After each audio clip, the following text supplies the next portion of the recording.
Hi, welcome to the History Talks. I'm your host, Will. This is Sebastian. In this episode, we continue our series on ancient Rome, and we will be discussing the second part of the reign of Augustus. So, Sebastian, in our last episode of Augustus, we talked about Augustus's rise to become emperor. What did he do with this power?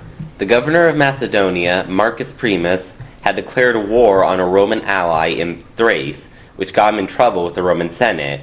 Marcus's defense was that he was ordered to do so by Augustus. Despite not officially being called as a witness, Augustus traveled to Greece to show up at the trial and denied the accusation of having ordered Marcus to declare war. Because of this, Marcus was convicted, albeit narrowly so. Who do you think was telling the truth, Augustus or Marcus?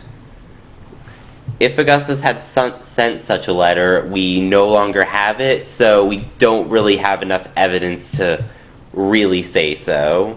Now, Augustus had Agrippa rule the city of Rome, while Augustus was away from the city of itself and in other parts of the empire. That sounds like an important job. How did he choose Agrippa for it? Agrippa was the general who had helped him win the war against Mark Antony and had been supporting Augustus through all this time. Now, Augustus declared his birthday a public holiday called the Augustalia. It seems the holiday was especially celebrated in Alexandria and Naples. Games and a grand festival were held for the Augustalia every 5 years. He then purged the Senate, both shrinking it and replacing many of its members. And he did this through the 30 most loyal members of the Senate to make it appear as though this wasn't all his doing. So at this point, Augustus had power over the Senate. And the Senate had been originally created to prevent one man from having so much power. Right. Augustus also gave rewards to those who got married and had children, legalized marriage between different social classes, and enacted penalties on the unmarried. Okay, so we can see Augustus wanted people to have more children, but what was his motivation for promoting class mixing? It seems that for whatever reason, there was a much greater number of men than women among the upper classes. Interesting. So he wanted men from the upper classes to have the opportunity to marry women from across the social spectrum. Right. Agrippa had a son named Lucius, which Augustus adopted upon his birth, which was a sign that he had some intention of raising Lucius to be his heir, despite previous indications that Agrippa was to succeed Augustus. Why do you think Augustus wanted to skip Agrippa and groom Lucius to be a ruler? Most likely because of Agrippa's advancing age. Augustus conquered the Alps, providing some buffer between Italy and Germany, which ensured an end to raiding by tribes located nearby. When attempting to expand into Germany itself, however, the Romans experienced major loss. Roman general Publius Quinctilius Varus was fighting Germans near the Germanic tribes near the Gallic border.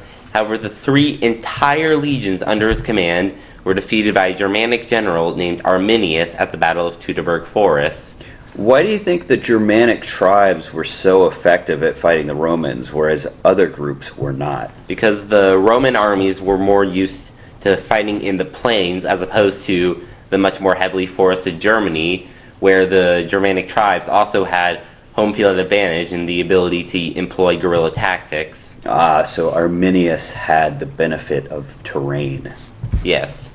Arminius' army was repelled sometime after this battle.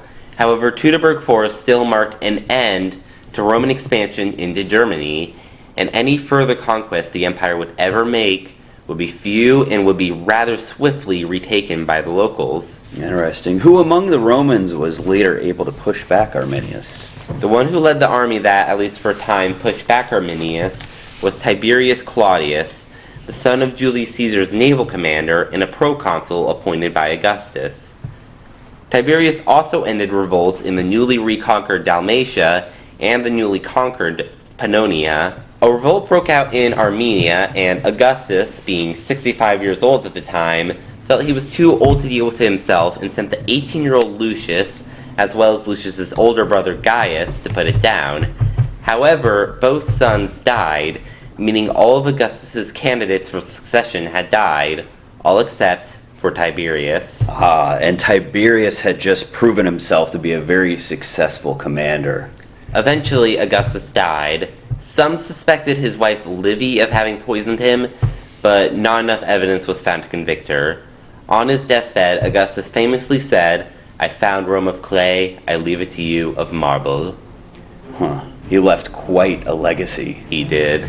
And that concludes our episode on Augustus. Tune in next time as we discuss the reign of Tiberius. And make sure to like and to subscribe and to leave a comment if you enjoyed this video.